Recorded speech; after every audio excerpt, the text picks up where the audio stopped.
Gimana kalau satu orang bisa punya kekuatan setara satu pasukan? Nah, itulah yang bakal kita bahas hari ini, sebuah fenomena baru yang disebut efek Briareos, di mana AI Artificial Intelligence, ngasih kekuatan super ke satu orang individu. Jadi intinya apa sih efek Briareos ini? Gampangnya gini deh, gara-gara AI, orang-orang biasa, kayak kita-kita ini, sekarang bisa punya kemampuan yang luar biasa banget. Mereka seolah-olah berubah jadi Briareos dalam skala yang masif. Oke, terus Briareos itu siapa sih? Anggap aja dia itu karakter dari fiksi ilmiah. Dia ini punya dua kemampuan. Di satu sisi, dia itu penembak jitu yang jago banget. Tapi di sisi lain, dia bisa nyambung ke sistem raksasa, misalnya kapal perang, dan ngendaliin semuanya sendirian. Nah, ini dia analogi kuncinya. Nah, ini yang bikin kekuatannya jadi luar biasa. Gimana ceritanya satu orang bisa jadi penembak jitu sekaligus kapten kapal perang? Poinnya tuh bukan cuma soal jadi lebih jago, tapi soal menguasai dua skala yang beda banget, secara bersamaan. Biasanya kan ada pemisahan yang jelas banget ya. Kalau individu, ya tugasnya tugas individu misalnya, nembakin satu pistol. Nah kalau mau ngurusin sistem yang rumit kayak kapal perang, itu butuh organisasi, butuh tim besar. Dua dunia yang benar-benar terpisah. Nah, disinilah efek Briareos mengubah semuanya. Kuncinya ada di sesuatu yang disebut kecerdasan dengan skala variabel. Tiba-tiba aja, satu orang yang sama bisa kerja di skala kecil sebagai spesialis dan di saat yang sama kerja di skala besar sebagai manajer sistem. Batasan antara individu sama organisasi jadi kabur.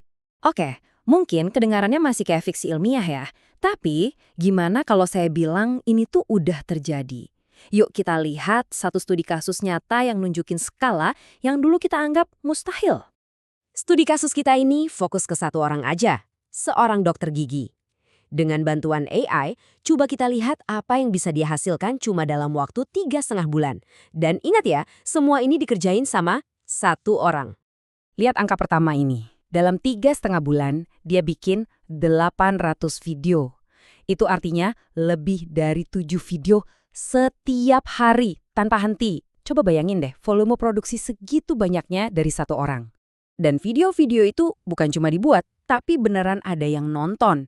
Jangkauannya nyampe 107.000 penonton unik tiap bulan. Ini tuh jangkauan yang biasanya butuh satu tim di agensi media kecil buat dapetinnya. Tapi nggak berhenti di situ. Kontennya itu nggak cuma dalam satu bahasa, tapi diterbitkin dalam 6 bahasa yang berbeda. Ini tugas yang biasanya butuh satu tim penerjemah dan manajer konten sendiri kan? Dan inilah puncaknya, angka yang ngikat semuanya. 800 video, ratusan ribu penonton, 6 bahasa.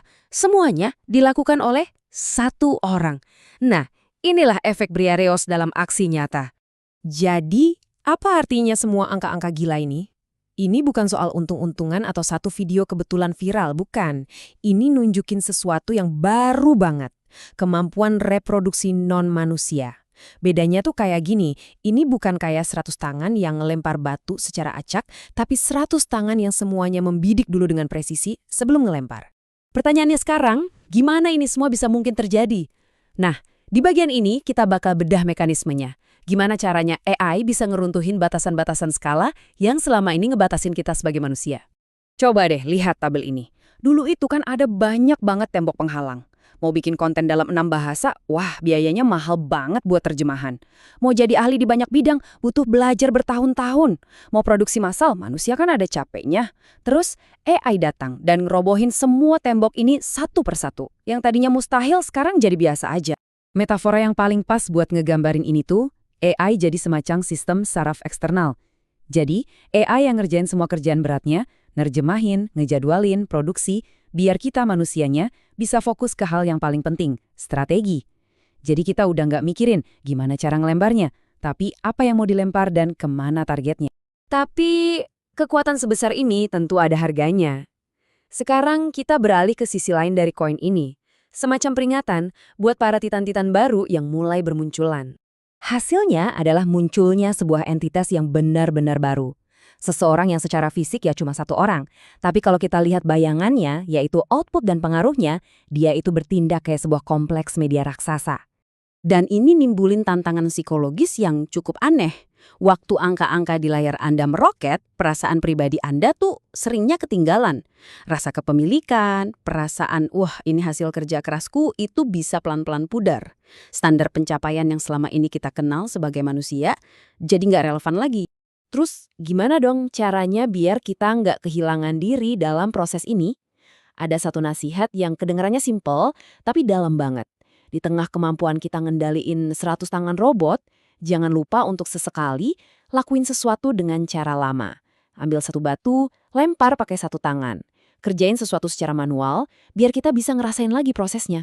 Dan ini akhirnya ninggalin kita semua dengan satu pertanyaan besar. Waktu kita semua nanti udah bisa ngendaliin kapal perang kita masing-masing, apa kita masih ingat caranya ngelempar batu? Bisakah kita tetap ngejaga esensi kemanusiaan kita saat skala kemampuan kita udah bukan lagi skala manusia?